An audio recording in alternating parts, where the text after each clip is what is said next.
fiasana eto zany eto amin'ny sehoan'ny brigade dia mahazo ny liste alefan'ny ministèren'ny poste et télécommunication zay aorian'le appel amin'ny 913 914 dia iny no traitevanay no traitevanay anazy zany dia misy efa nataondrareo avy any aloha hoe cas urgence ny cas suspect izay mbola averina ijeren'andre mandeha rehefa tonga eto amin'ny centre zany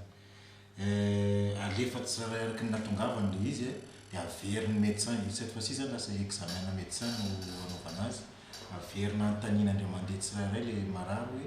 tena le covid tokoa ve le olana sa zavatra hafa maromaro mantsy ny aretina mifandrandraika kely izay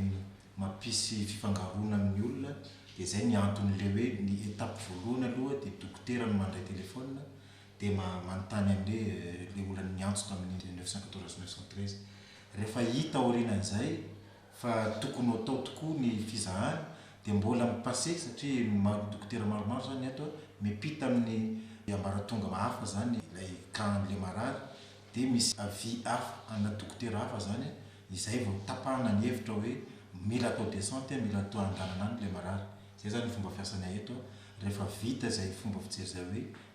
mila mijery descente dia mandeha mamonjy le marary any am'izay ohatra ny hitanareo ataon'ny dokotera eny amin'ny fahitana ny marary eny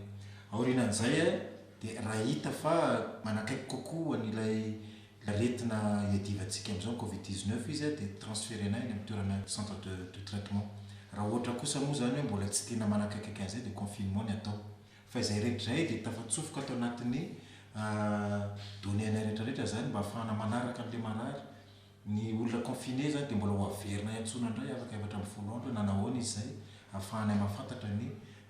évolution moa zany fiantsoana anazy dia ohatrohatr'izany fomba fiasanay zany eto amin'ny centre